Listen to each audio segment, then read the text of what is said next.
Right now, we are here at the CES show. The future is dependent upon those who think about it, carefully curated, and they think about what do they want the future to be, and that's the question. I like my reality, but I don't like the world.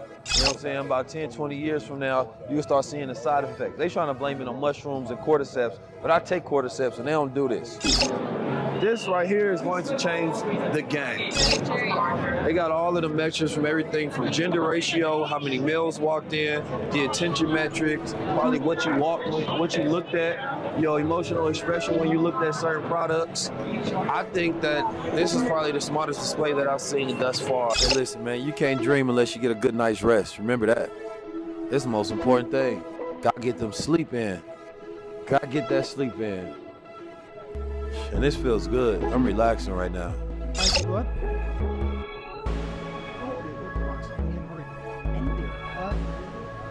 So this is a small device that can do facial reading and facial expression reading.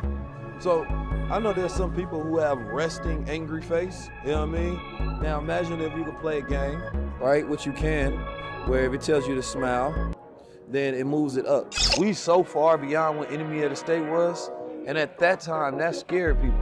So imagine what it is now. We just at a point in time where nothing scares us because, you know, we really done seen it all. And next time something happen, it's just gonna be like, oh well, that's the world. But those are things that should bring you the most caution because it can be the craziest thing ever to be invented and you're gonna act the exact same way as if it was just a new iPhone update. 19 keys. We are in 2024, and this is the year of the future. This is the year where all of the presentations and all the technology is brought out in all the spaces, whether that's farming, whether we're talking about cameras, whether we're talking about automotive, whether we're talking about the film industry. The whole world will revamp with new technology. There's hardware that's being rolled out with AI that's going to change the way we interact with the future.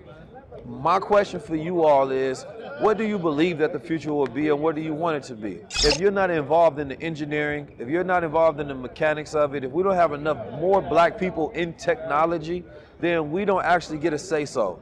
All we get to do is complain about what other people have built. I want to see more of us here, involved in the processes, more of us in engineering, more of us in code, more of us on the tech side to where we're not just consumers of the product, but we are the creators of the product. Come follow me inside CES as I show you some of the new technology of the future. It's 2024, people. Tap in. Any guesses what this is? Look like some fingerprints. Everybody says fingerprints. Really? Well, you got 4 paws right there. Oh, maybe that's why you're more observant than most. Most people don't even see that. Actually, it's 4 slices through a mouse heart. Like if you slice it like salami. Well, I definitely want to guess that. It doesn't make me hungry, right? But No. that's what it is. So what you're seeing is muscle tissue in red. If you see any blue on the screen, that's probably blood vessels. And there might be little red blood cells in there too. Mouses ain't got no heart. I don't like it. I like the machine. Don't like the mouse heart. I always like to know about the updated technology that's in my field, and it lets you know where the world is going. Technology is not particularly based on how great we are as a species, how intelligent we are. It's about actually what type of capital gets pushed behind which projects. So when they come here, the industry has a lot of concepts that they're trying to sell the world, right? And a lot of these things don't get made unless there's going to be money or industry behind it.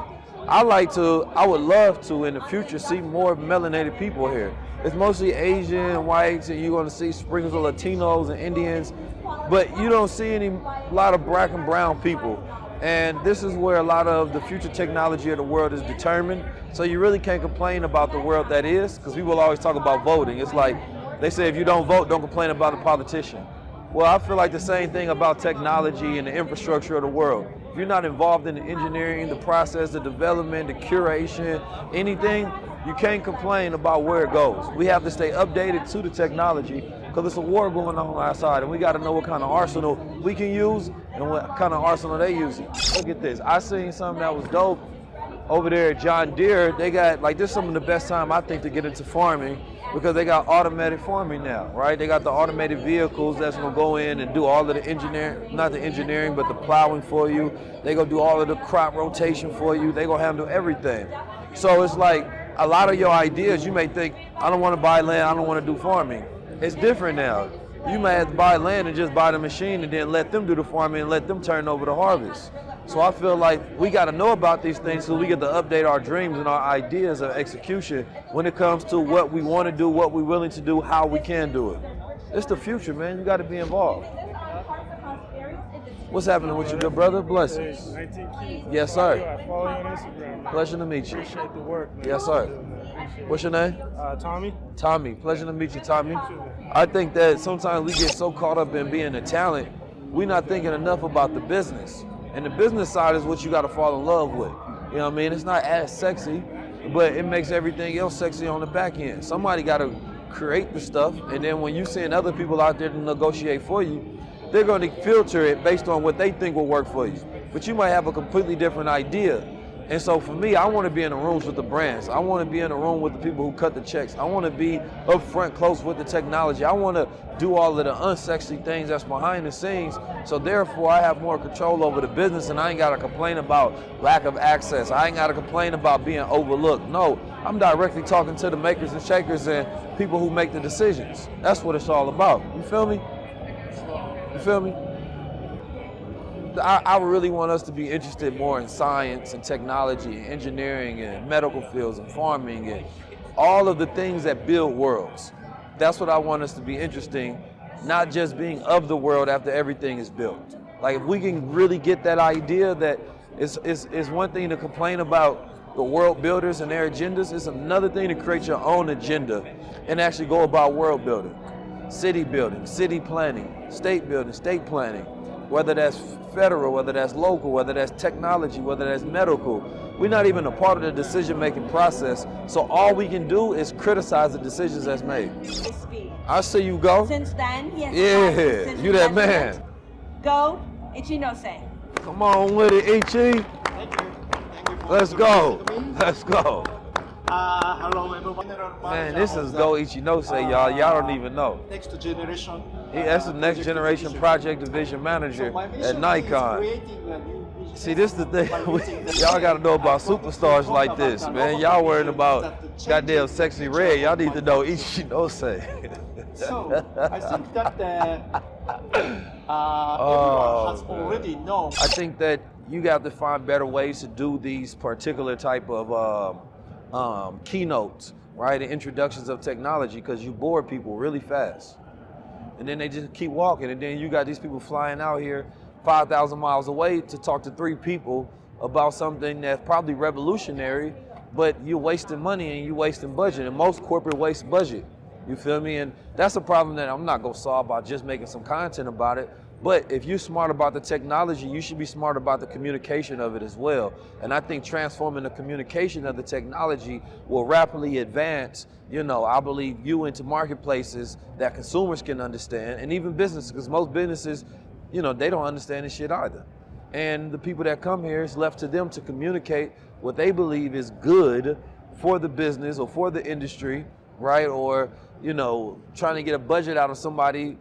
I just think that the whole thing needs to be revamped, and you got to go back to the drawing board and make the experience and the communication better. It's too boring, too many ties, too many polos, right? And it's too much information that's unnecessary. Y'all need the 19 keys up there telling people to come over here, man. Let me tell y'all how y'all can transform your life by utilizing this new technology that you didn't even know was gonna be the best thing you ever heard it said today. How much you think people remember? A little bit of nothing. They gonna remember me. 19 keys, I like that. Yeah, I'm a thought leader, so I travel around the world doing this. Yeah, all the digital, yeah. He could do that. 19. Yes, ma'am. Yaki Awakening? Yes, ma'am. You guys are on a whole different conscious level. Like, Yes, ma'am. oh my God. Pleasure to meet you. This is amazing. Okay, No, it's I've okay. been posting all your videos 19 like, underscore in my keys. Facebook group just for awareness of consciousness. Yes. Is that right? What's your name? Yeah, Leilani White. Pleasure to meet you, Leilani. Leilani, Absolutely. okay. I know the Indians and all of that. I did my research on Yeah. the Islanders Right and here? all of them. Yeah. Yes, sir. Wow. 19 keys. Yeah. This is, can I take a picture? Absolutely. Come on. Yeah. Black men in tech, man. I love it. We saw you speak at NFT with Ted them and Yeah, all that, and yeah. I was like, yo, I gotta see him. I think a lot of what the future I've been seeing on display here is about creating automated infrastructure, specifically when we're talking about automated vehicles, and then all of the technology that goes into that. So, you know, it's basically making it comfort while you don't control anything, but you just sitting back in your car. And I think driving and driver licenses and all of that gonna be a thing of the past. It's just gonna be passenger licenses. But the danger of that, of course, is kind of like in Leave America Behind, where, you know, they can just stop your vehicle whenever they want to. Or maybe somebody can hack it and turn your vehicle into a weapon. Or now they rolling out the technology in the cars to where they can automatically repossess your vehicle, right, if you don't keep up with your payments. So I'm not the hugest fan of all of the automation. I don't think it needs to be everywhere. I think there needs to be a kill switch inside to where you can have a manual override, and that can't be overridden regardless of who technology is behind it. I think human beings should always be in control of their life, and especially when you're talking about something like, you know, cars. But car accidents and distracted driver accidents are very high, especially in this social media, over technological age. So I think they're gonna first roll out as a safety protocol to save lives, especially when you're talking about drunk drivers. You got technology that can automatically sense whether, you know, somebody is inebriated inside the car, and then it takes over. And I think the only danger of that for police officers is that it starts to take away your job. How can you give tickets if it's automated? You know what I'm saying? I think that, like, they're going to have to find new revenue sources, you know, to be able to keep up with that as technology makes the road safer. But I think with the amount of deaths that happen, tragically, I can't say that I'm completely against it, because it will be a safer protocol for, you know, drivers in the streets, and people don't know how to drive. Key when it comes to networking, always compliment. It's one of the easiest and greatest ice breakers. People love hearing about themselves, and oftentimes people don't get enough compliments. So when you show people that you're interested in them, asking them, yo, where you get those shoes from? Hey, where you get that jacket from? Even if it's a boring piece of clothing or item, find the most interesting thing, so even when you say it, it's truthful and it's believable. It's an easy network effect. Then you can lean into some of the other questions that people may want to talk about. But as I scroll around, I'm always looking for, excuse me, sir, I like those shoes, man. Where you get those from? I found that's in Houston. I was in Houston. In Houston? Yeah. Oh, those is nice. See with the glasses. Oh, you like the glasses? Yeah. Yeah, these fly. What you do, man? What's Metacons? This is a company, a new company of technology. Uh-huh. So I'm from Ecuador. So I just come for the fair. Yeah, it's your first time? Yeah. Okay, how you liking it? Yeah, I really like it the first time. I see really interesting things. Yeah. Yeah. I'm sure I'm going to come back the next year. Well, I hope so, man. You have a blessed one. Okay. Good luck. All right, now. Now, see, that's an easy way. Now, he never thought nobody's going to compliment him on his shoes. He told me where they was from. He's never going to forget that interchange. Then he looked back at me and he said, wait a minute, what about your glasses? He said, you compliment me and you flyer than me. So this is an easy way to be able to network with people when you want to break the ice. And I just wanted to show you all that, because a lot of people don't know how to do that, right? Some people be so goddamn socially awkward, then you just go directly for the kill. No, you got to set it up like a comedian. A comedian always set up the hook. They set up the jab before they go in for the stab. You know what I'm about? More on 19 Keys Networking Secrets. It's the most juice here. Right now. Everyone's on break right now. What time is it? It's 12:22. Okay. You look like you got the juice. No, I don't got the juice. Sometimes you just got to make decisions. At 1 o'clock, the right person to be here to talk to. Okay. Honestly, I think we could make it happen. Okay. But 1 o'clock would be the time to figure it out. Okay. What's your name? Sean. Pleasure to meet you, Sean. What's your name? 19 Keys. 19 Keys? Yes, sir. Man, what a name. Absolutely. Why 19 Keys? Because the number 19 is a number that represents all. Everything between the 1 through 9. So what did I teach as a thought leader is to teach people from the micro to the macro. Okay. Yeah. Okay. Yes, Cool, sir. man. I like Absolutely. it. We'll come back around. We'll Absolutely, see you at 1. Sean. Sean John, that's the name. That's me. Yeah. Sean John. You ever wore Sean John? Of course. Finding the connector, Sean John. I'm not really interested in it, nor do I care about his name. But I knew that was an easy connector, never go forget. Now, I'm not often trying to explain my name, 19 Keys, because I'll be doing that over and over and over. So I find what you call the elevator pitch, just something quick that they go remember, never forget, and you done in a cinch. But if you got to sit there explaining all day, you're going to get tired, cotton mouth, dry, feel like you was bit by a snake by the time you done arriving to your point.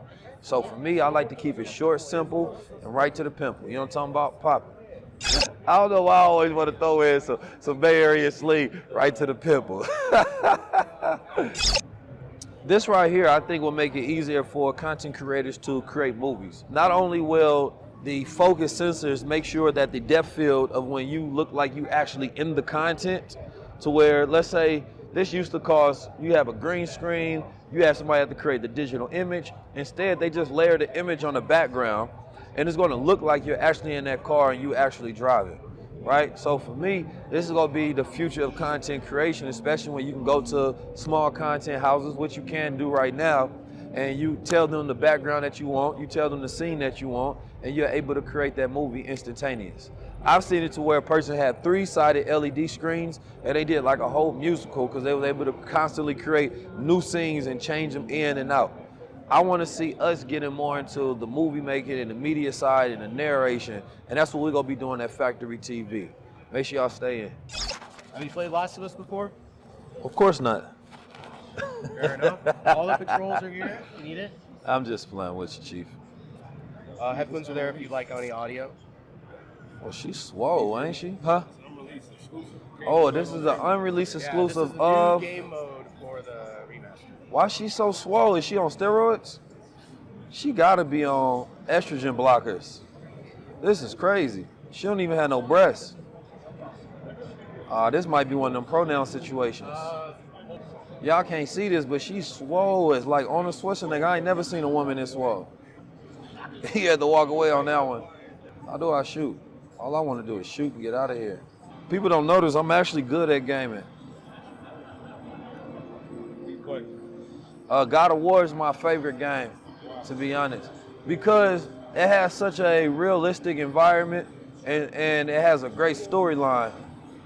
It almost feels like you're playing a movie, and I really love that. So that's something that every time one comes out, I play the game, I beat it, and then I ain't got nothing else to play. So I'll be looking for more games to be like that.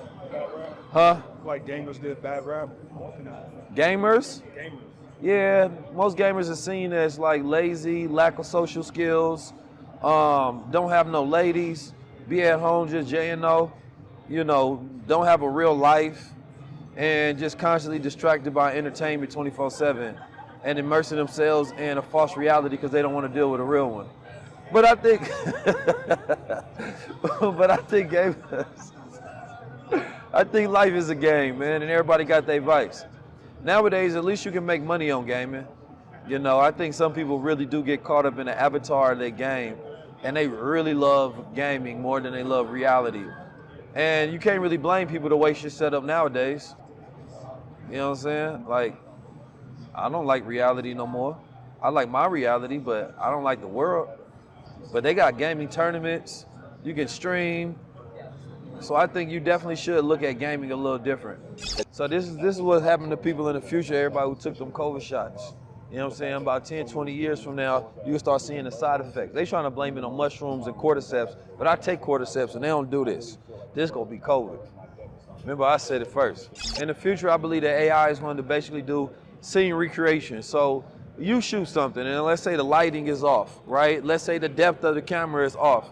They'll basically take what you shot, and then they'll recreate it themselves, creating like a digital model of it. So therefore, you can add in the lighting afterwards. I think everything is gonna be all about the after effects. You shoot as good as you can with whatever camera, whatever apparatus that you do have, and then afterwards, AI will adjust it to where it looks just like Paramount Pictures or Sony has shot it.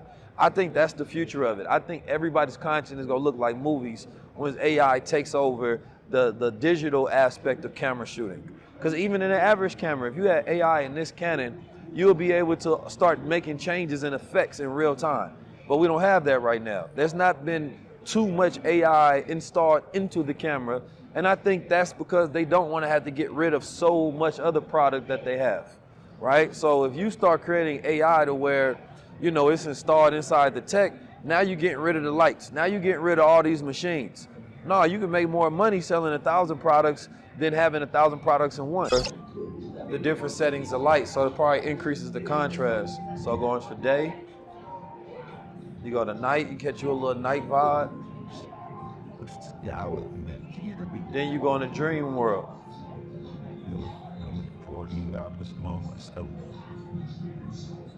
I can see this maybe in like, you know, museums or events, you know what I mean? And you could be able to create dope little setups and things of that nature.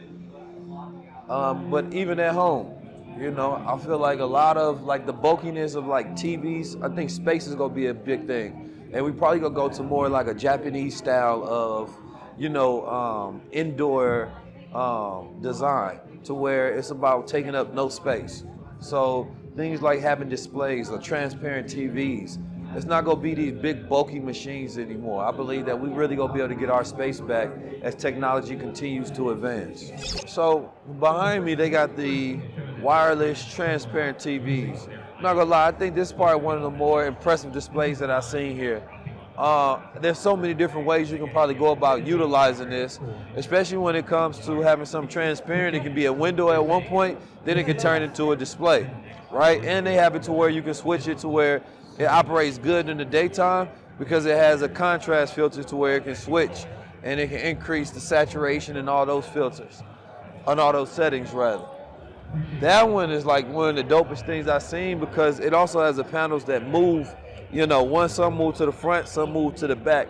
And I feel like that's gonna be dope when it comes to creating like experiences on stage at concerts and entertainers and things of that nature. But they was telling me that it also can be used as like a divide for the house, right? So, you know, imagine you want to separate, you got a studio apartment and you want to separate the kitchen from the living room.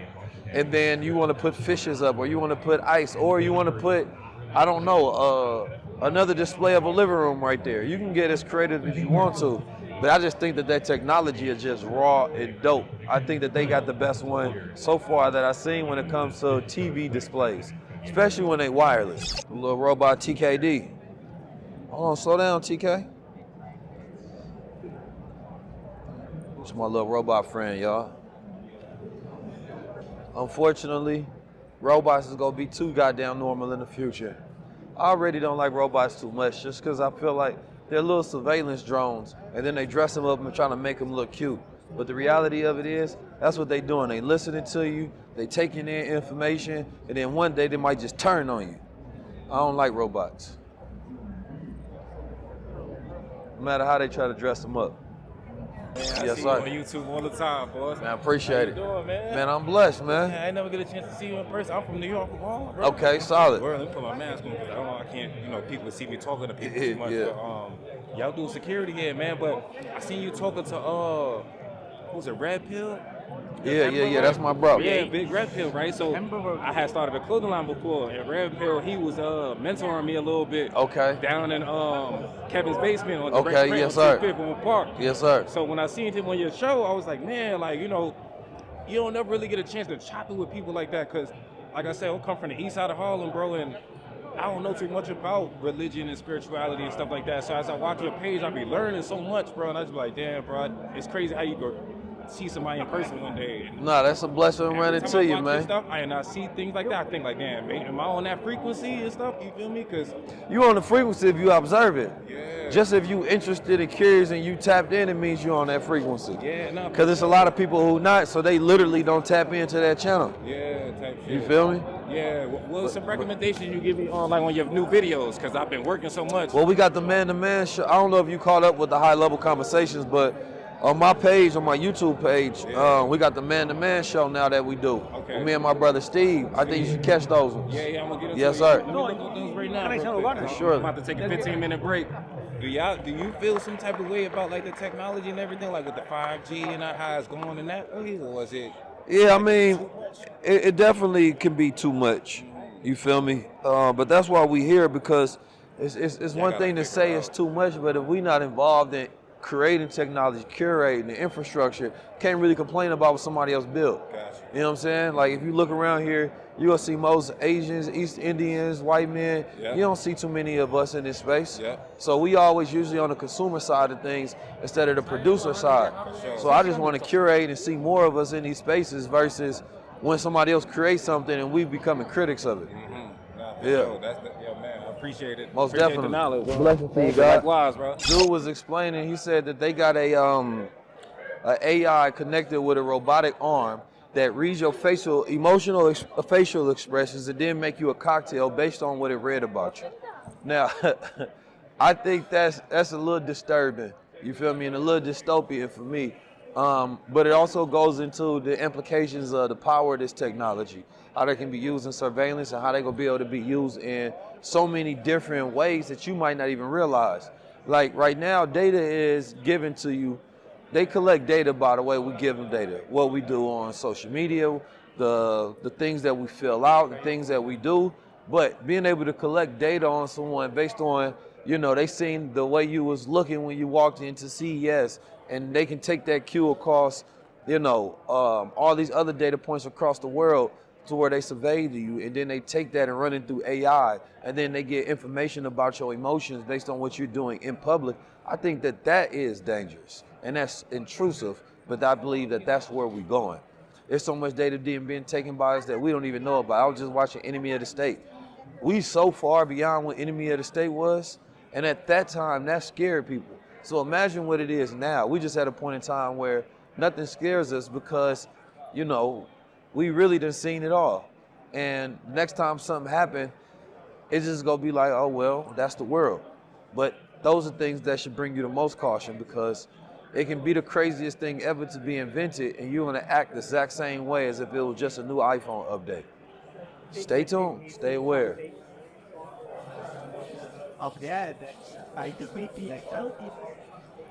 Boy, you be having me on some emotional thoughts. I'm almost be crying about the conversations, man. You, Billy Carson. Yes, sir. Man, I want to play a part in something, and I'm willing to put my life on the line about this shit, bro. Yes, sir.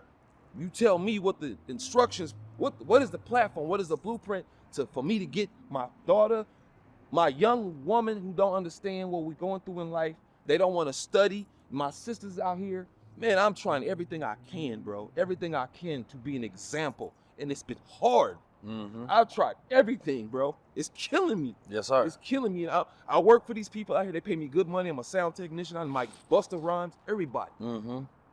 But the frequency here, there's a spirit in the town that when they come here, they get converted. Mm-hmm. They lose the desire to learn culture. And the culture that we have here today is not ours. Mm-hmm. The hamburger hot dog concept, it's all German.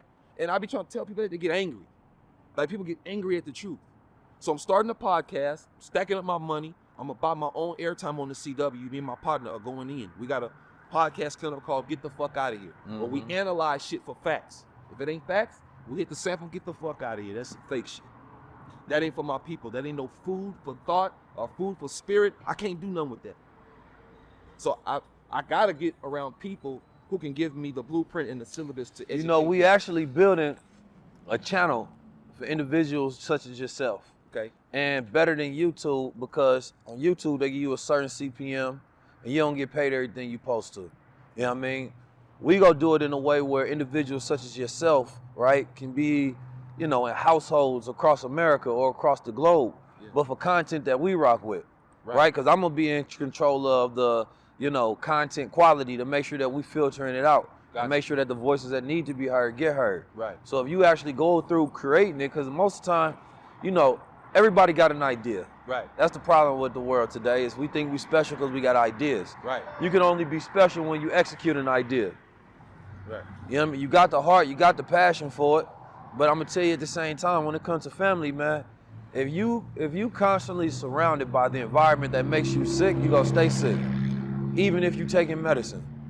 So a lot of times we try to be an angel in hell, and you gotta take your family and uproot them out of hell and surround them in an environment that's like heaven. So it's not even the words you saying, it's the environment that's projecting those ideas, right? Now they not even around the food. And then I feel great today, and I was thinking to myself, I was going past just a barrage of fast food.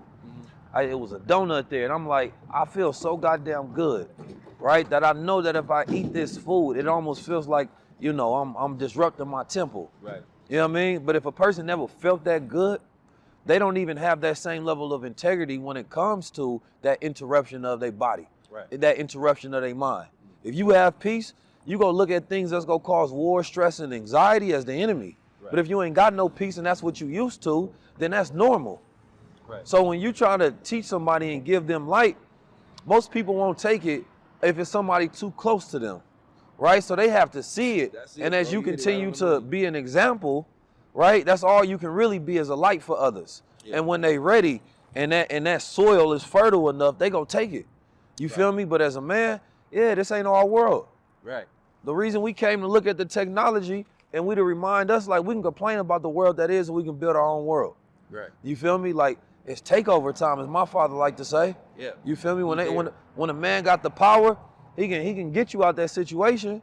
That's really what we want. We want the power to be able to change things. We want the power to be like, listen, I'm the boss, I'm gonna hire you, but now listen to me. Right. We want the power to have dominion and domain over things so that things submit to us, but we can only do that if we are in our godly being. Right. And we gotta excel so past what people believe that they know about us that it forces them to take what we taking. And that gotta be the truth. That gotta be the change. That's what I do to my family. If they don't want to follow it, then that means they want to be a part of the world. You can't be worthy of something unless you do the work. Right. So if I do the work and I get the rewards, I'm deserving. And then you see my example, and the only way you can deserve the same thing is if you do the work. Gotcha. You know what I mean? But it ain't no easy route to this. We gotta fight. Right. You know what I mean? We gotta fight every single day, and that shit gonna stay hard. Yeah. You feel me? But you gotta have grit. You gotta have resilience. You gotta have patience, and you gotta be a warrior. A warrior understand everything is a battle every day. Yeah. But a warrior gotta find his zen too, though. Yeah. My peace of mind is my daughter. Yeah. And the rare thing it is, being a father with an 8-year-old child, she could tell when something's wrong with me. Uh-huh. And I'm thinking, I don't want to put this hindrance or this bad frequency around my daughter. But at the same time, she's learning at an early age that the average 8-year-old ain't, about family conditions. And as a child, I was always watching adults. That's why I've been the way I am now. I've never been to jail in my life. I'm crime free. I'm a father. I've run sound, Mercedes-Benz commercials. I've done a lot of things. But there was no one there to keep me on a consistent basis. Yes, sir. And now I realize I've been fathered from the grave from a man I never met. Bruce Lee's philosophy kept me out the streets, kept me out of jail, kept me out of trouble. My girl, the mother of my kid, has her mother and her father in her life. Father passed. I grew up with a single parent household, but I survived that because I understood the conditions I went through shaped me to be the man that I am today. You know, I'm not out here making music, calling women out their names. I'm trying to set an example, but the example is not interested enough. But eventually it will make its way. Yeah, I think sometimes we gotta challenge ourselves to make even more change. Right. You know what I'm saying? Change Like, needs to be more with me than also be it. yeah, you talked about your spiritual father, because we all are fathers to somebody if we raise somebody. Right. You know what I mean? We can father somebody by raising them. Yeah. You feel me? But if we didn't have our father, sometimes we lack that in life. Yeah. Right? And so, yeah, we look for fathers in examples. Right? I got my physical father. I also have a spiritual father, Honorable Minister Louis Farrakhan. I learned from him. I learned from that example. I have a spiritual grandfather. That's the Honorable Elijah Muhammad. Right. You know what I mean? I learned those studies and those lessons in those books, A Message to the Black Man, and I see the world that we talk about today. Everything was already taught that we were supposed to go through these conditions because it prepares you. Right. You feel me? So it's like, yeah, man, the average black man, if you talking to him, he going through a war within and nobody sees. Yeah. And he don't talk to nobody about it because he knows that nobody cares. Yeah. You feel me? But that's why we have to speak to each other, and I'm glad that you stopped me, and I'm glad that you had the ability to be vulnerable enough, to be passionate enough to share your story with me. It all out on But I want to let you know, man, you ain't by yourself. I you know hope what I mean? not. Yeah, no, it's takeover time, man. Be that example. You feel me? Like, I see who you are today, but I want to see who you are a year from now. You feel me? I believe that a lot of times people come into our path to be a sign for us to adjust. Yeah. A lot of time we don't need to do a 180. It just be a small little 10-degree adjustment. Yeah. You know what I mean? And it's about really living according to that discipline of our word. Yeah. 2024 for me is about that discipline. You know what I mean? It's about being, I had my time I had my time to bullshit. Right. I had my time not to keep my word. I had my time to you know, be in the world. I have my time to make my mistakes. If I bring that shit into 2024, I ain't worthy of none of the shit that I want. I hear that. You know what I mean? So this year got to be the year I correct everything. You can be mad at who I was, but not who I am, because I'm making those strides. I'm making those chances and those advancements every single day now. Yeah. You feel me? And that's that internal shadow self that you got to fight with. Right. You feel me? It ain't about who you show up as the world. It's that person behind the scenes that nobody get to see. Right. We dress up, we put on our jewelry, we step outside, we fly, but when we by ourselves in front of that mirror, it's us dealing with ourselves. Right. And that's when you got to be your strongest. That's when you got to be the person that you respect, the person that you honor, the person that you love.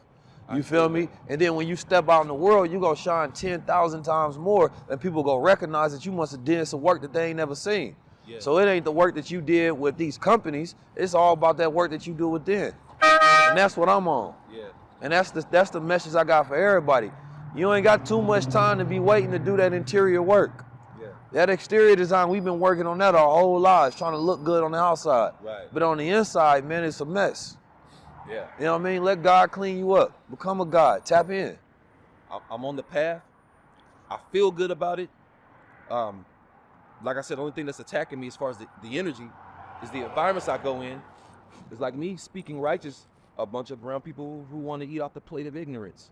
So I'm someone trying to take music, art, my God-given creativity, and make being intelligent a turn on. Like, it's cool to be intelligent. It ain't cool to be out here on the corner all night or at the corner store. That's a culture we've been doing since the 70s. Mm-hmm. And it's like, they don't have no educational platform. So I'm taking my living experiences and the people, my peers, and everything that they've gone through and putting it all on one. And when you do it, make it high level. Make it aspirational. Yeah. You know what I mean? Do it, study the greats when you do it. Do it at a level that is undeniable. Yeah. You know what I mean? When people can tell that you put passion and you put care into something, they respect it as well. Right. You feel me? That's gonna be the main advice that I got for you. Because anybody can pick up a camera and create a show. Right. But when you really do it at a level that is like, oh, okay, this is crafted with detail. Right. You gotta, you know, as black men, we gotta always kill expectations, but we gods though. Yeah. You know what I mean? And when you know you a God, that means that you should have the greatest ability to execute. Because now you gonna have that idea. That's that easy, that come and go. Yeah. But that meticulation, you know what I mean? When you going through the science of something, that's it. Yeah. But don't worry about the magic, worry about the science, something that's repeatable. Right. Then, goddamn, the shit becomes so successful, you hire your family. But then you make requirements that there's certain things that they gotta clean up. You know what I mean? In order to be involved. Man, I had to get rid of family for not wanting to correct themselves when I'm giving them an opportunity. Right. And I ain't let nobody play with the opportunities I give them because, you know, it costs all my time, energy, and mind to do this shit every single day. I feel you. You feel me? So if you ain't on that wave, some people just get left behind until it's time. You gotta let people wallow in the dirt. Yeah. You feel me? You can't try to clean them up, man. Let them feel themselves being filthy and be disgusted of their behavior to a point where they like, you know what? I'm gonna clean myself up. Yeah. You drop a seed on somebody and when they in the lowest part, that's when it's gonna hit. Yeah. When they are feeling themselves and they in their ego, they can ignore you. When they hit that rock bottom, they gotta listen to everything you said. So all you gotta do is show the example, drop the seeds, and then let it plant at the perfect time. Right. That's it. And I think I've done that a few times with a few people that I felt like if I have something, a level of wisdom that I could hand to you, it ain't something that I conjured out of me. Someone gave it to me. I did something with it. It made an example in my life. I'm telling you to do the same thing and then pass it on. And that's what I've been trying to do, man. I don't want to collect no glorification for anything. I just want to be the one known to pass on the righteousness to somebody else's mindset. Because we here today and we gone, man. And ain't nobody going to remember me if I don't do something that I'm meant to do. Or be a part of something that's worth being remembered. Yeah. Because sometimes you ain't always got to be the one in the front. Yeah. But if you're a part of the collective that makes the change, that's the same legacy. Right. It's a pleasure to meet you, though, God. Yes, sir. Love you too, brother. Your limits of language is your limits of execution. You know, so it may not seem that deep to the average person, but the lexicon of, like, if you take the vocabulary of our culture and you look at, like, the median words that we use, it's directly connected to our actions. 100%. Right? It's a feeling. It's a feeling. Yeah. The words really do have power, and they make people feel a certain way. Like you said, you can change the energy in a room really quickly just on that greeting. So, Economists study that. They study languages of different societies and see if that has an effect on savings, investings. Now, of course, they studied, one of my favorite economists, he studied it based on past tense language and future tense language. And he found that people, or present tense language rather, people who speak in the present tense save more money because they're thinking about the reward now. People thinking the future tense save less money, right? Because they're thinking about a later action in time. So when your language is always rooted in next, later, tomorrow, right? You're speaking in all these future tense things. So it's like, even when you're speaking to an Asian, you go to a store, they say, buy now. You may think that it's, an issue, but they speak in the present. You know what I'm saying? Mandarin is a present tense language. So if you're not buying now, what you doing? Like later? Why are we here? No, we don't have that system. So it's like, is American language in a bunch of other countries, we would do things that affect us negatively because we're not thinking about that effect in the present. We're thinking about that effect in the future, and we'll deal with the consequences. Because we're a consumer-based economy, so there has to be a level of dissatisfaction with things. So you focus on what's later because you're already assuming that what you have right now can't be happiness or good enough. People are dissatisfied with the future more than they are with the present. Yeah, I'm trying to buy clothes to wear later, like because I'm not happy with what I have now. That's real. And it changes the way you go about living and executing. When you speak on everything in the now, you do everything now. You know what? That's interesting. That's even in our food behavior. Then, like, I definitely want to look up that study and see that because I think his name was Robert Chin. We buy in bulk. Like you look at it, it's like most of the behaviors around grocery shopping, people are buying what they're cooking today. We buy stuff and we got eggs in the refrigerator for 2 weeks and we got 80 rolls of toilet paper and you know what I mean? Right. It's just bulk. This future anxiety and constant worry and it's all, a psychology of studying people, and they learn how to master manipulators. And the psychology of blacks, Robert L. White, he spoke about how in African language, there's not that many languages for the future. So, or near future rather, right? So they didn't have too much thought process towards like the near future. It was all in the present, right? So being a present people, makes us, spiritually and emotionally connected to the now. Grounded. So we care about what's happening now. We don't care about the future. But when you're dealing with, the consequences of a world of people who plan 50 years ahead, 100 years ahead, right? They're doing everything for later, right? So on a vast scale of like planetary, y'all don't realize that we're doing this so in 50 years we can control y'all. But you're just thinking about the gratification of the moment. Because being spiritual is being in the moment. So it's like they use our strengths against us. So you have to be a people who plan 100 years while at the same time being grounded and present. And it's a balance in this world that goes from the Afrocentric to the Eurocentric mindset that we have not mastered. Think about like even the way we think about the future. We because our language is forward, we think of everything as an arrow in time. So the future is always ahead of us, right? And the past is always behind us. But that's not the context of time, how every culture thinks about the aspect of time. So there are some cultures that think about it northeast, southwest. So they speak in time. And then there's some cultures that think of time as forward and some think it is backward. So we don't realize how much we're programmed by our language that creates and decodes our reality. You speak Chinese, you may read, or Arabic, you read right from left. So you're gonna scan the situation right to left. America, we're gonna go left to right. Chinese, they're gonna go up and down. You know what I'm saying? So that's why being the best way to do that is to be a person who can speak, who's multilingual or trilingual. And you have to literally be able to speak in multiple languages. You know it. You speak in multi-languages. Because there's languages inside language. There's the language of business, right? There's the language of family. You know what I'm saying? Like, we literally speak all these different languages, which allows us to interact with all these different worlds. And most of our people, financial literacy is the ability to express a financial language, to understand economics, to understand how to go about dealing and managing money. and we haven't learned how to speak a money language. We have a feeling towards money, and that feeling towards money is negative. And so we don't even have a good relationship with it. I just bought that book, Psychology of Money. That's a good book. Yeah, I want to go through that one. Yeah, it's a great book. It's a great book. So it's like those little small things that can help people change the way they go about dealing with stuff. Because we definitely speak in the past a lot, and we speak in the present and the future a lot about worries, and in the past about trauma. Yeah. Like, damn, control your future by planning for your future, and that decreases future shock because you are doing the thought experiments to think about it. So by the time it happens, right, you're not slow to react. You already know what to do. It's interesting. So it's like the impact then of social media, how different it is on different cultures. For sure. It's going to have a much more negative effect on Black people. Yeah, it's terrible. And we don't, and that's something that doesn't get broken down. They do studies about these median incomes, but what's the cause and the effect? Yeah, what are the driving factors behind it? Yeah. Okay, nigga, we know it should been bad for Black people in America. Like, that's not a new fucking data point. Well, this is what happens. You know, people get fixated on the issues and those bullet points, but never the why. Right. We don't want to uncover.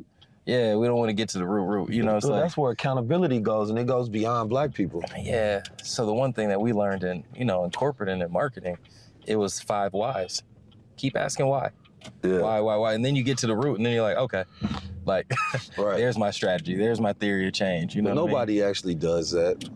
I do it every day. You know what I'm saying? People see Black people make no money. They ain't saying why. They ain't trying to get to the root. Bro, it's mostly Asians out here. Yeah. I respect the hell out of it. Absolutely. But it's like, my nigga, why we ain't got no presence here? Light years ahead of us. Light years ahead of us. And they so, and I just happened to be a child that was like enamored by science and technology and engineering and reading popular mechanics growing up. Absolutely. I love that. So I've always had a dream to come to these things. Yeah. It's a transparent I can see wireless TV. So you got to think about the type of content they can create with it, because you can use the empty space as part of the canvas.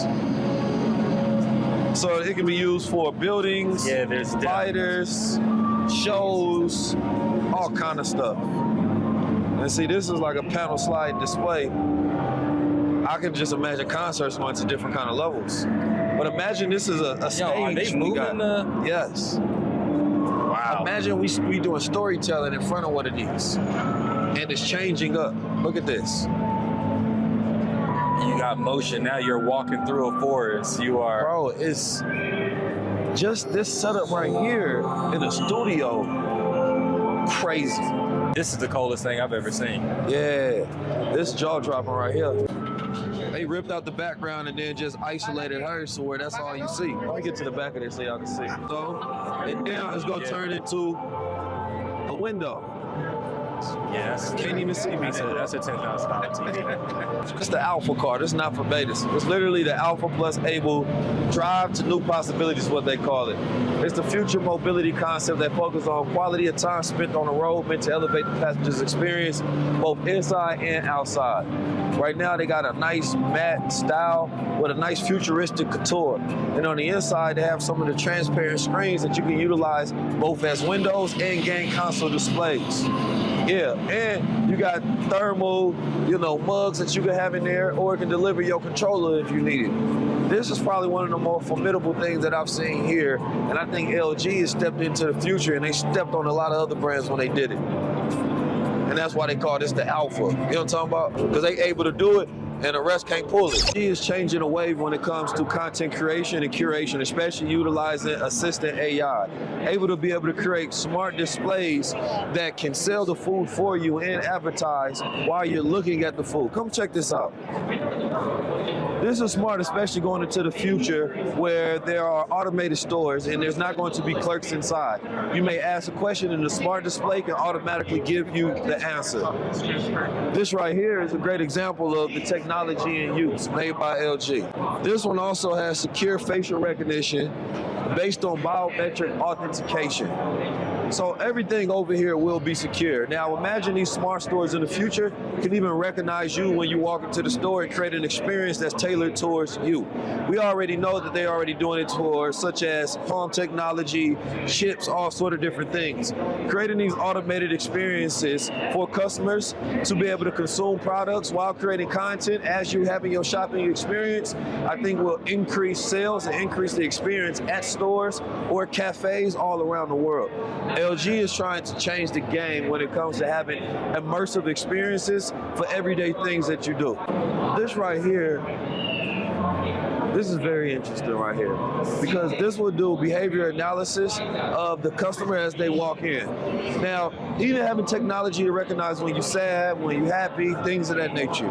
Utilizing a completely different data point, right? We're talking about cameras, talking about surveillance, feeding that to the AI systems, right? To have a customer-driven experience based on your mood. This right here is going to change the game. They got all of the metrics from everything from gender ratio, how many males walked in, the attention metrics, probably what you looked at, your emotional expression when you looked at certain products. I think that this is probably the smartest display that I've seen thus far. Whether you like it or not, that doesn't matter. This is going to revolutionize the way businesses go about customer retention and creating experiences for customers. This type of data they can utilize because stores have been made so generic for a long time. Smart stores are the wave of the future. And I think it's going to be great metric data for owners of stores who may not be there, but they can get that data every day to create informed decisions on product creation, what to stack into the store, what experiences to create. If you have months where there's going to be more women coming in, then you may want to curate different colors within the store, or more men, right? You may want to curate different products knowing the behaviors of men when they come and do shopping.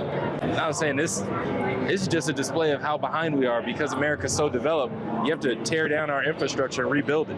That's the only way you can really get this all going. That's why. So these smart cities, it's going to be interesting. So I think what we're about to see is a new frontier. People are going to move away from the current cities into new places where you can redesign it and reimagine a city.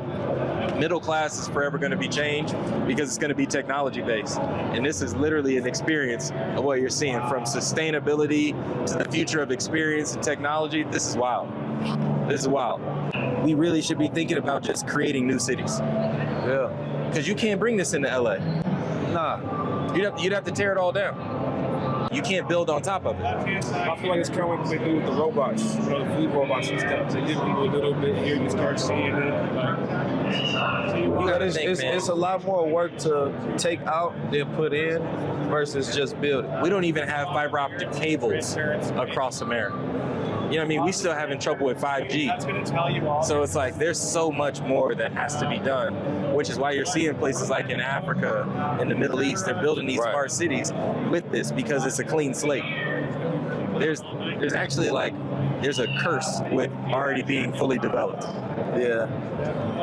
That's why you're gonna see a lot of new things being built, but they're gonna be built in with this and the technology. New things gonna be so far exceeding that they building a train. Imagine the train has these windows. That's why you're seeing Dubai and Saudi Arabia and all them, right? It's just it's open. Light years ahead. There's nothing. So they're building from the technology of today. Which Africa with the smart cities, you're going to see across all of Africa, they're building from today versus something that's dated that was built in the 1800s. Africa is going to be more advanced than every other place on planet Earth because they have the ability to start now. Put it like this: we don't even have a workforce that is trained well enough to build this in America. We don't have enough engineers that could even do this. So it's literally like, if you take out our current infrastructure in America, you would lose so many jobs and you wouldn't have a workforce that's ready to take over. So we actually have to start thinking now about training a whole new workforce to build like this. This is full personalization where you can walk around and have a personalized experience all day long. So I might walk through a hall of a of a hotel and they may be playing J Electronica, you know what I mean? Because they got access to, you know, my Apple Music account and they know what I like to hear. And they might set the temperature at 72 degrees. They may see that instead of 71. I'm sad and they may start playing sample or something, you know what I mean, to curate a different experience. You feel me? They may think he need inspirational music. They're gonna be taking data points from so many places and creating worlds around you that you're going to appreciate more, but you're not going to know the difference between. There won't be a real difference between what you consider the quote-unquote real world, because the world that we live in now is a tailored experience based on capitalism without the smart metrics. What's going on with you, God? Blessings. Hey, man. Look, God, I watch all your videos. Yes, man. sir. Like, all of them. Thank you, brother. Like, man, it's an honor, man. What's your name? Not like idolizing you. No, it's good. We guys. Yes, sir. What's your name? Yeah. My name Damien. Damon. You know what I'm Yeah. saying? That's what's up. Let me ask you, Damon, man. You know, growing up in the environments that I come from, these are not usual shows that we go to. It's not a lot of people that look like us here. You know, so being in an environment where the technology of the future, you know, is being decided, what you think about this space? How it make you feel? Honestly,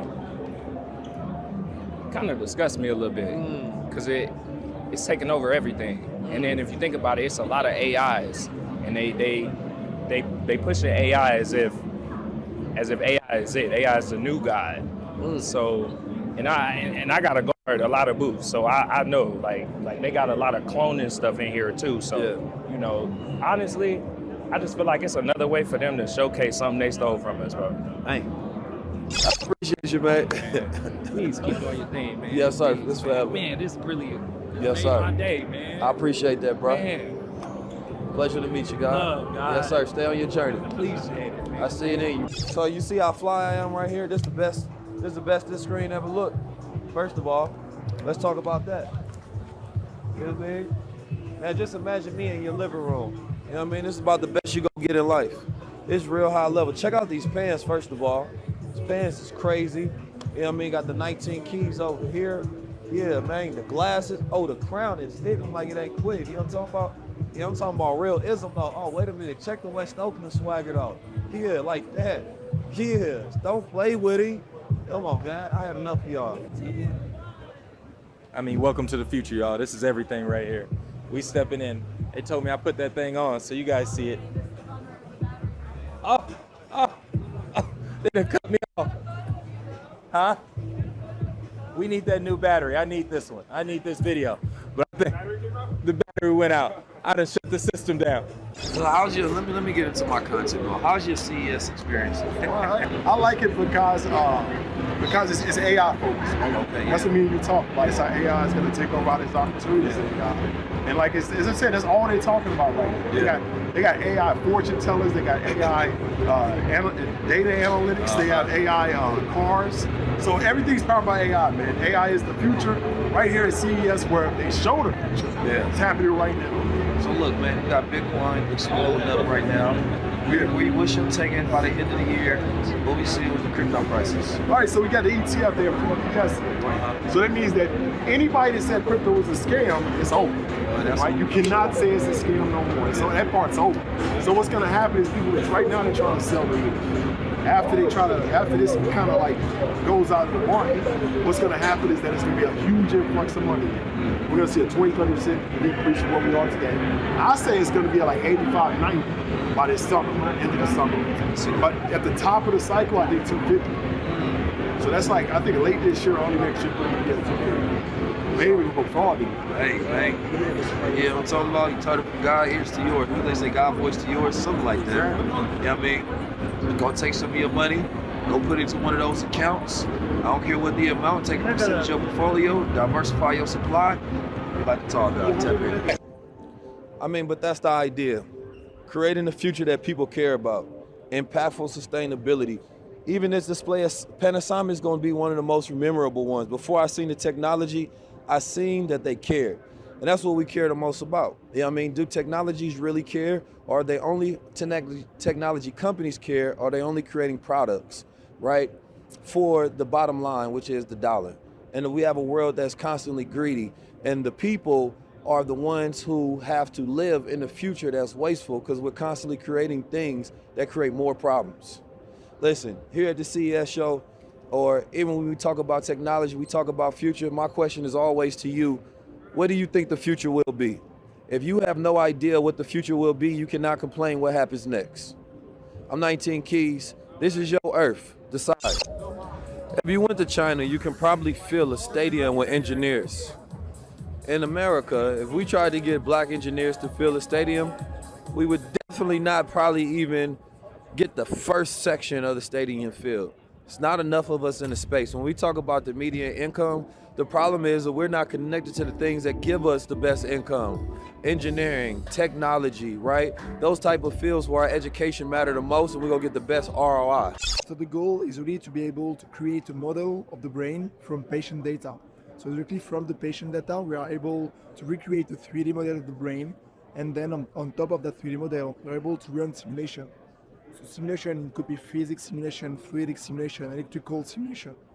And so this simulation will be able to help the surgeon to better plan the surgery, or even the industry to better develop medical device. Because as soon as you have a model that do reflect the reality, you can then play scenario, you can play what if scenario, and based on this scenario, you can take action. And you can find what the best action and what the best decision to take in a surgery. So basically they're creating digital twins of your brain and your heart and being able to utilize that avatar of your brain and the heart to either give to a surgeon, to plan or run simulations on, possible tests or possible scenarios. I like it for the idea of, I think every individual should have their health information and should have, a digital twin and access to their medical information that they interact with, possibly on a weekly, monthly, or daily basis. What happens if people have a more interactive and a more transparent journey with their own bodies, right? Because usually that's left up to the healthcare technicians, and they the only ones who know. They the only ones who can read a scan, right? But what if that scan is now made that the average person can understand it? How does that change their relationship with products? How do they change their relationship with life?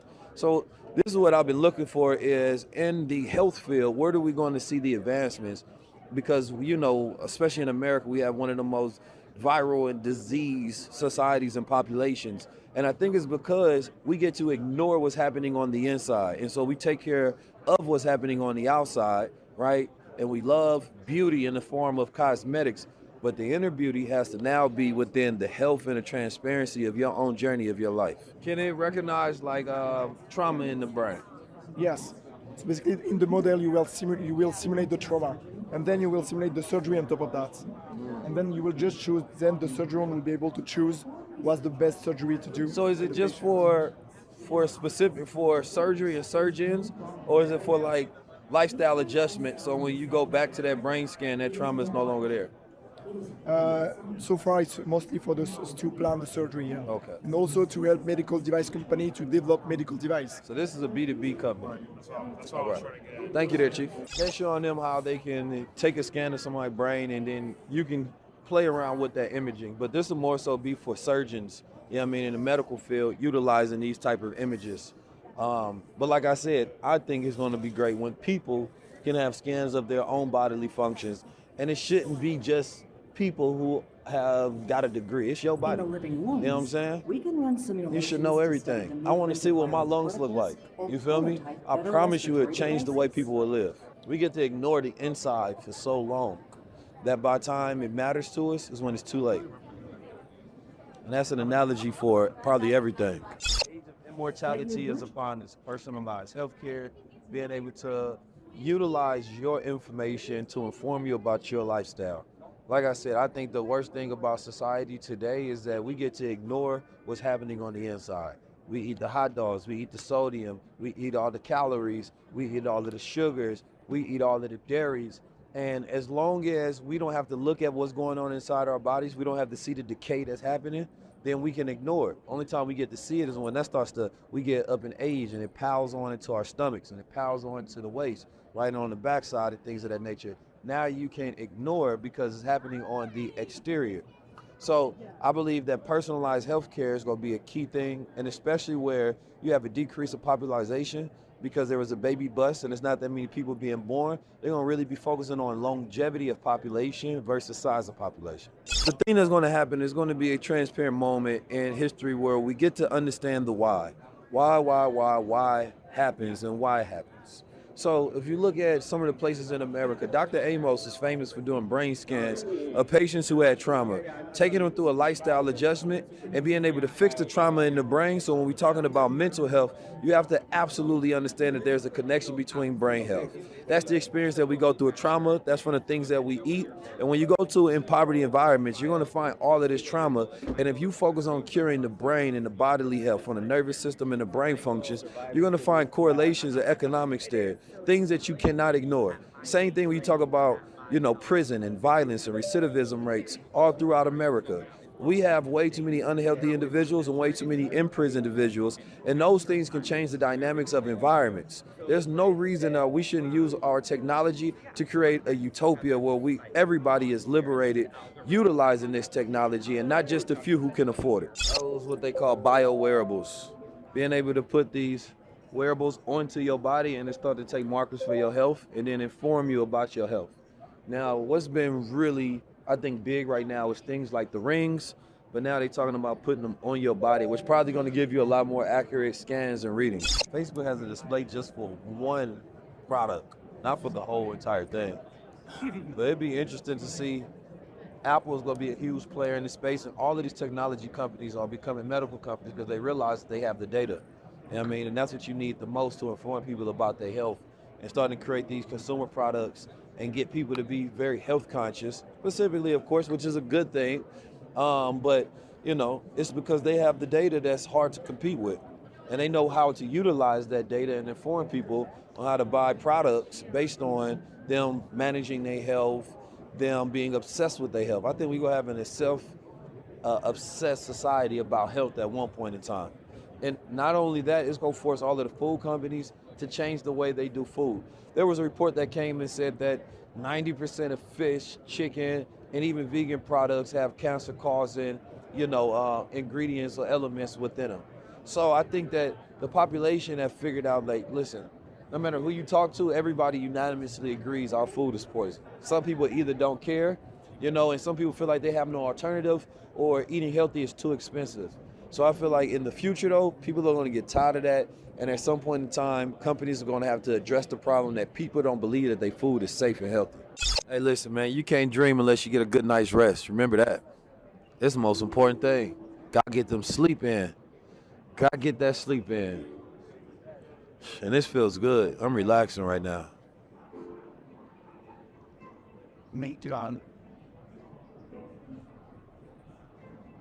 COVID was a bad brand. That shit came and it went. You know what I'm saying? It was like a startup. You feel me? Startup that took the world by surprise, and then all of a sudden it disappeared in a couple of months. COVID is a failed startup. Nobody even wear it no more. So it's just tracking where my attention is. Yeah. We can also do your emotion. Want to see it? Yeah. Happy or not? Can you smile? Can be angry and so. Yeah. And then you can play a small game. So you have to smile to go up. Oh no, the little talks and angry. Anger. Why can I get you? So this is a small device that can do facial reading and facial expression reading. So I know there's some people who have resting angry face, you know what I mean? Now imagine if you could play a game, right, which you can, where if it tells you to smile, then it moves it up. And I feel like number one, this can not only reset a mood, because smiling automatically creates endorphins within the body. Now that's not probably what they're thinking about this technology for. It's probably business to business, that they're selling it as a solution for stores and companies to be able to collect data on customers to create these integrative and immersive experiences. But I always think about the end consumer and how this can be utilized to change the life of the everyday person. And with the technology being small, this will definitely be integrated into everyday phones and technology because it's a software, right? So I want you all to comment what you think that this technology will be utilized for in the future. You know about the word fecundity? Sorry? Fecundity. No, I don't. So fecundity has to do with, the population of ideas in the mind, right? Okay. And or the sperm in the body, right? So if you ain't got a lot of fecundity growing on, you ain't got those minds and you ain't evolutionary strong. So as you all said, that fertility has decreased. And of course, this is a big male factor. You know what I'm Okay. saying? Decreased Yeah. by 53% in 2019. Yeah. Now, there's various factors that include why this sperm has decreased, but I like the fact that you all are tackling this problem head on and trying to get people swimmers going again Yeah. by giving them information that make them aware about what's going on in their body so they can adjust their lifestyle so their fecundity can be working properly. Okay, yeah. So tell me a little bit about your technology and what OView is. Okay, so our technology basically, so the white device that you see over there on the flyer, it acts as a microscope. So we have a one-use test where you after you grab your original sample and get into a slide, you put it in that machine, and then basically through our app, it uses AI technology to basically count the concentration and the motility. So concentration is how much of the sperm you have in a milliliter, and then the motility is how much of them are actually moving. Right, how strong they are, the little swimmers, they gotta be moving. So if they're not moving at all or they're moving in circles, that's not good. So for an average male, you want to have at least 40 million per milliliter, and then you want to have at least 40% motility. So yeah, and then basically it takes less than 20 minutes for our test, and you can, after finding the results, you could go ahead and send it to your healthcare provider. So basically you ejaculate into this machine, it takes your data and then it tells you how much, not only how strong your swimmers are, but how many swimmers that you have. And then of course you can send that to a healthcare professional and they can give you a lifestyle adjustment. Some people get pills. I prefer that you just start to eat healthy, reset your body, detox so you can get back to your natural functions. Yeah. But either way, this is going to make people more aware about what's happening on the inside. Get your little swimmers rolling. This is what I like as well. I think this is dope. Home technology to where people can work out. Machine like this, it weighs you, you work out. It may tell you better ways to do techniques. Like I said, a lot of this technology is going to really change like the at-home experience when it comes to health and when it comes to the body. Yeah, let's get the phone, man. Good. Now, I think you have now. All right, so I just came to the Gongwan State to show them the power of the black man. Show's over, folks. It was actually hard, but it gave you a really good workout. Yeah, it's a real workout. Yeah. I feel it in my legs. Right now I'm in a digital mobility clinic. Now, me being from Oakland and St. Louis, I would love to see these in the hoods, right? Place where people can go get accurate, instant care, right? And especially if you combine with some of the technology that we already seen, the brain scan, the heart technology, I think people who naturally or normally couldn't afford healthcare can get it on site. And this is also cost efficient as well because a lot of this technology is AI powered and a lot of it is portable. Can y'all tell me a little bit about the digital clinic here? Essentially, we use AI. So for this section, we use it in the pre-screening questionnaire. And so based off of the results, based off of your current symptoms, of your medical history, as well as your routine lifestyle habits, we're able to generate a recommendation of tests that you should take. And there is a physician that is inside the bus as well, and he is able to conduct all of those tests on the bus. And by the end of the examination, you will be given a full inspection report, and there you can transfer that back to the initial parent app, and then from there you can easily export that to wherever you may need it. I like that. So where are you currently based with these models? So this company is based in Korea, and the mobility clinic itself, it is in use in one city in Korea called Busan. Busan. Yes. Okay, so what is your goal here now? Is to create this a global solution? Yes. And so what's pretty cool about this is, so like I said before, it is based in Busan, like the clinic at least, and it actually has quite a bit of like an elderly population, and so it's pretty nice with this mobility clinic because it streamlines the process. It's very efficient, and so a lot of elderly people, they may not necessarily, they don't need to go to the hospital because it's not anything too extensive, but they're able to get anything that they need checked out. Yeah. So that's really nice. Also, what we do have is those carts right behind you or right also in front of you. They are motorized. And so what we can do is we can take them out of the bus themselves. And so say you're in a more rural area or if you're in a more residential area, we can put on some like equipment onto here, and then we can take it out to those areas and then begin to see patients like along along such neighborhoods, such houses, things like that as well. Oh, I like that. Almost like the ice cream man that we see in the hoods, but instead it's the health man in the hood. I like that. Yeah. Thank you. I appreciate it. Yeah, of course. You know, another thing I like about this, it's a preventative system. So you think most of the time when we're talking about health, it's too late and they send in an ambulance. But imagine that there's preventative care and preventative systems that can come in and just do regular routine checks. If you're dealing with AI, you already know that we have an aging population. With this aging population, if you have dense populations of people that are, reaching the age of 60 and 70, especially if they don't have nobody to help take care of them, just having a service to where they can be signed up as a subscription and they can get their regular in-home care or in-home services where they can do early detection before having to go to the hospital, I think is key. Because number one, I don't like the hospitals, and I know a lot of elder people don't like the hospitals as well, right? You go there, you're more susceptible to get sick because the hospital is full of disease, right? And it feels like a morgue. So I feel like healthcare at your home is the key for people to get those checkups that they need and to feel good while they're doing it, and to be early and not too late. Come on, man, check up on your moms. One of the things that need to change with philanthropy and the way we use money is this right here. We're surrounded by some of the top people in the world, right? They have some of the greatest technology, especially when you're talking about healthcare, talking about doing brain scans. How come this technology never makes it to middle America? How come this technology never makes it to underserved communities that have a high disproportionate rate of health issues and diseases?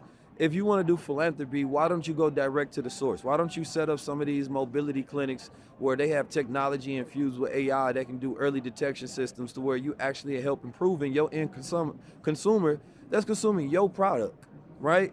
And not just when it's some super profitable to the bottom of the line, because that's when we know that there's a lot of structure and a lot of things that go into it becoming a sellable product versus actually being something for humanity. The reason why a lot of people have issues with the rich, because they do not care for the poor. Not just about, they don't care for the poor. I think the best way is to start with technology and health. We just looked at On Tech Health, and it's in Seoul, Korea, right? And that's a place where they come here to showcase the type of technology that they have that can service humanity. Now, most of these people that's coming here, they're marketers, they're buyers, they're advertisers, technologists, for whatever reason that they may be here for. A lot of people ain't actually coming here to say, oh, what's the best technology and how can we use it to service the world, right? If that was the case and as soon as we discover the technology, we utilize it to help the human beings of the planet, I don't think you will have a problem with people in power and their money. But when you have a situation that's power based on greed, right, and capitalism, therefore you don't get the best technology for change. You only get the best technology that's gonna help people make change. And I'll become a billionaire, you gonna be able to see actionable change.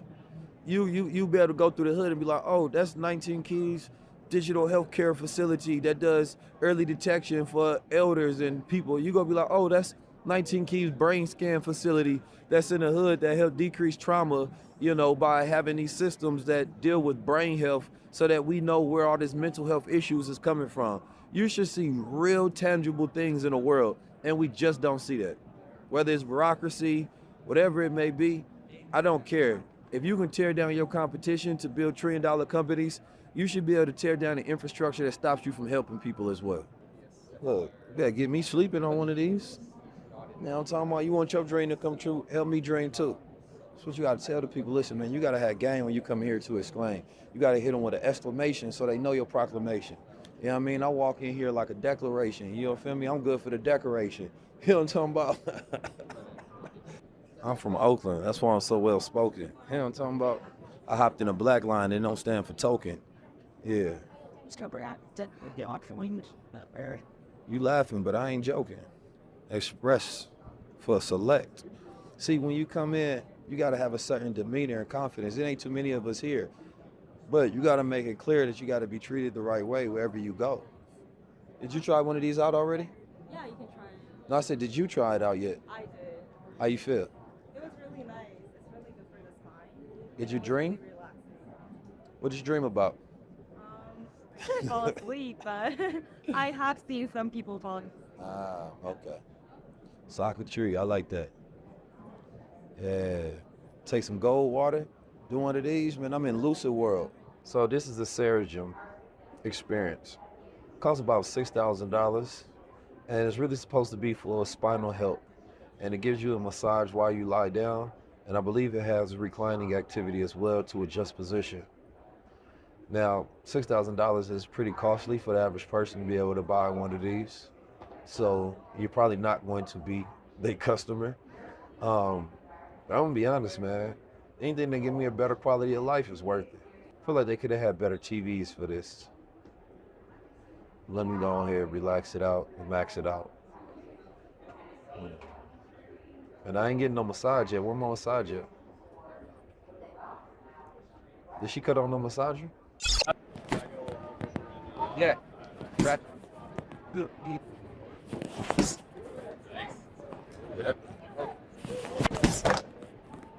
All right. Went off the skills. I think you did on that one. So imagine you buy one of these, right? You got a neighborhood, you know what I mean, that you decide that you want to be care of. You got a maintenance machine, like you said.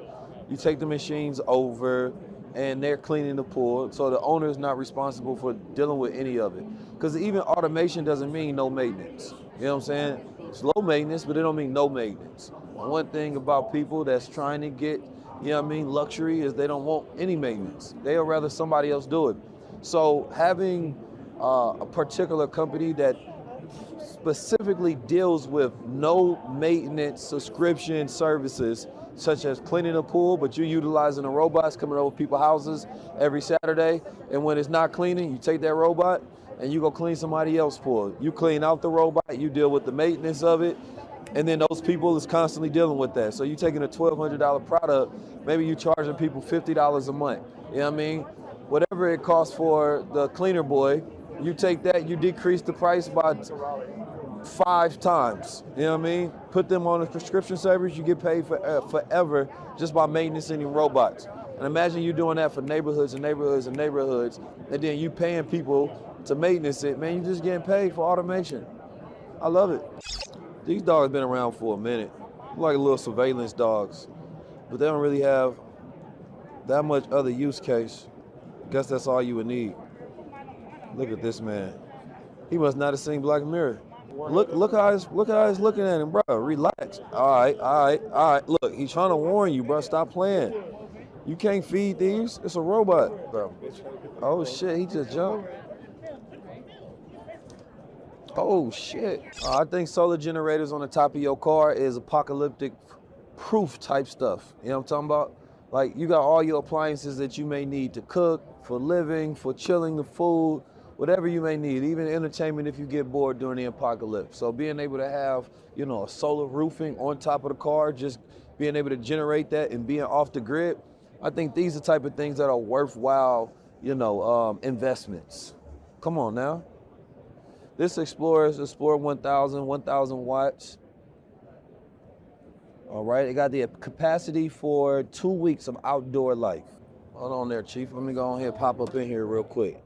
I'm gonna let you get next, all right? All right. Oh man, I like one of these little four-wheelers, man. A nice little outdoor living, riding around in your Segway.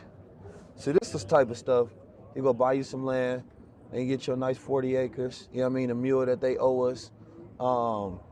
Then you can turn it into a whole little situation where you got your Segways, y'all racing, y'all having fun.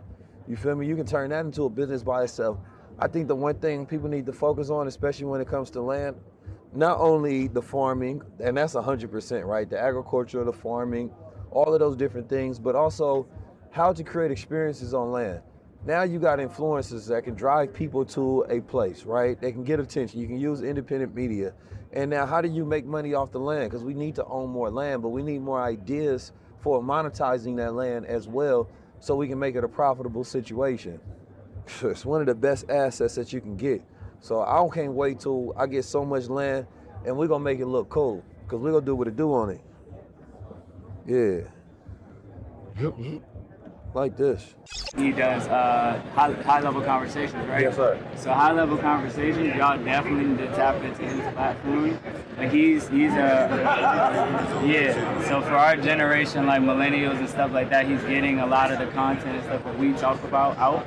So the same way I'm doing it documentary wise, he's doing it through social media. He's doing it through different products and services. So I think there could be a huge partnership and a large business play. So I definitely want y'all to tap in. We happen to run into Black Wall Street here at the CES, you feel me? So I look forward to tapping in with these brothers because it look like they have the capabilities of creating the products, the infrastructure, the software, all the things that we need. And they tapped in on multi-levels, you know what I mean? From the physical, the software, to the blockchain.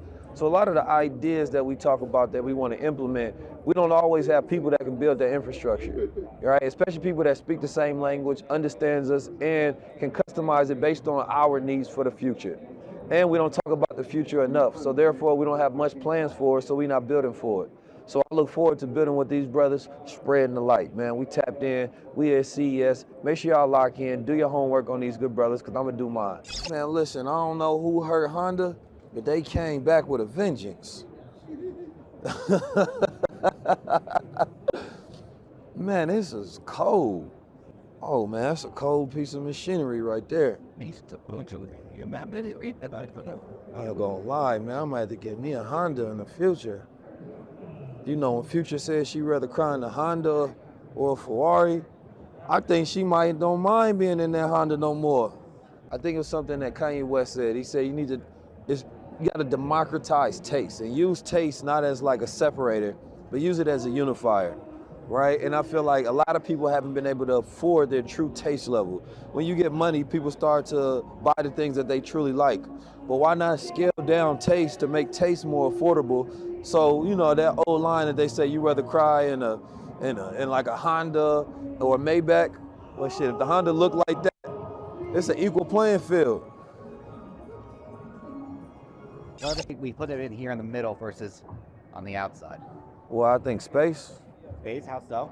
Well, it's a more compact space and design. Okay. Because therefore you don't have to deal with the size bulging out.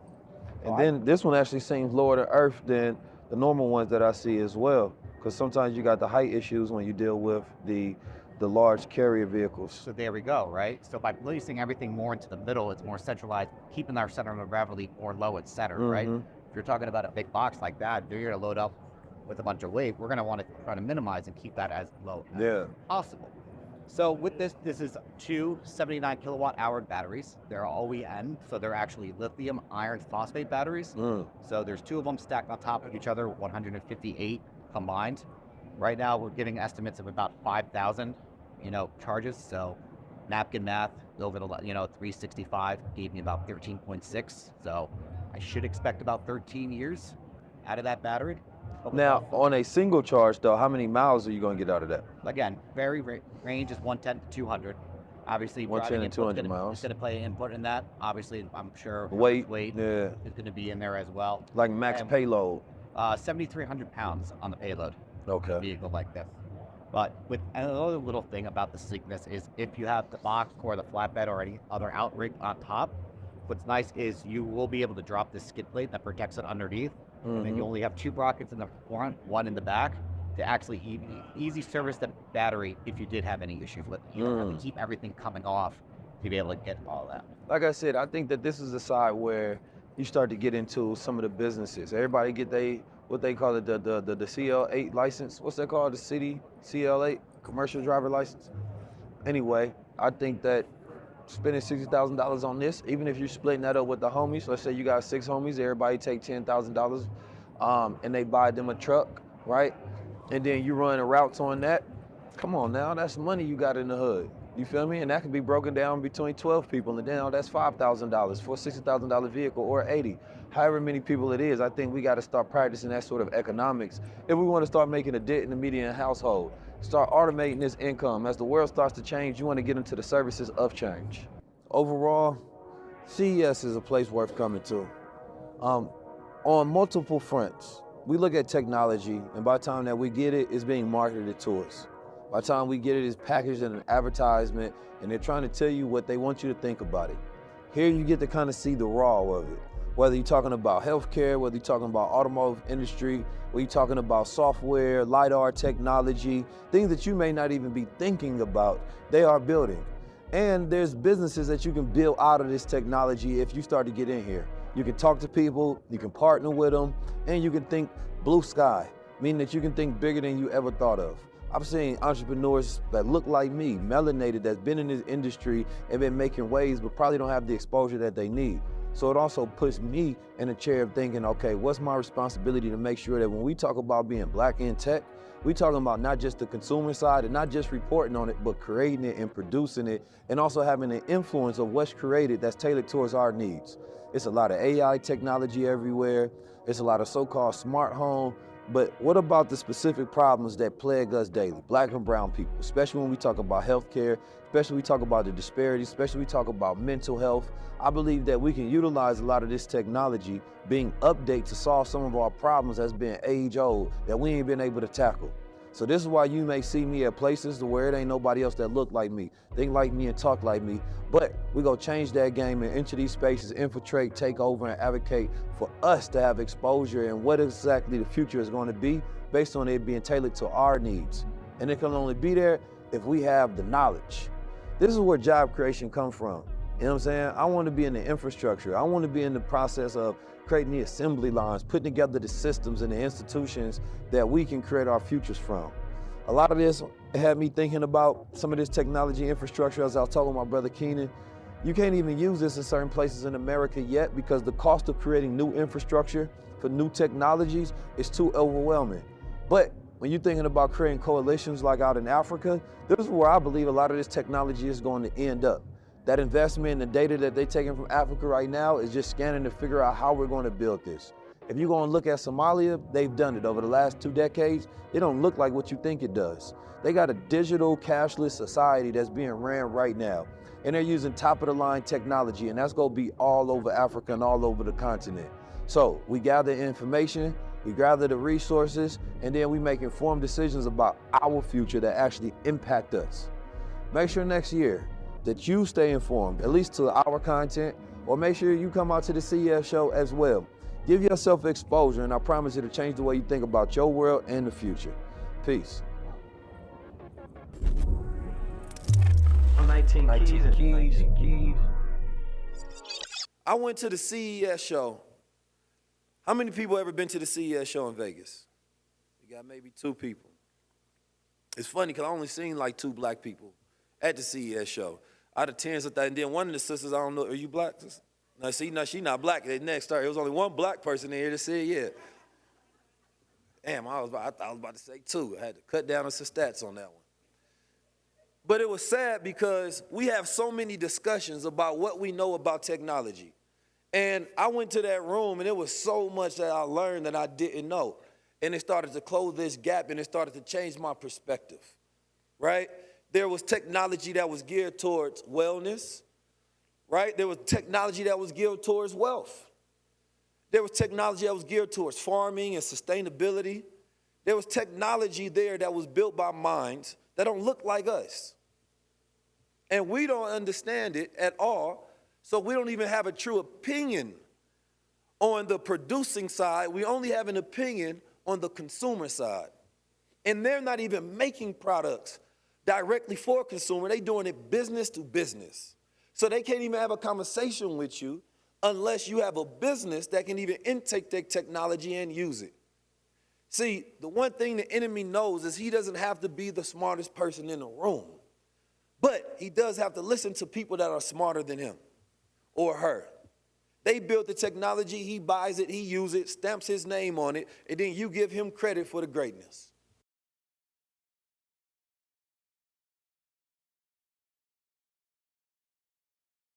I think human connectivity and design. You know, often technology can make us feel disconnected from ourselves. And when you walk in here, automatically you get a harmonizing tone, you get a feeling of nature, and you feel that this technology is not going away from being human, but it's connecting you more to being human and being more thoughtful.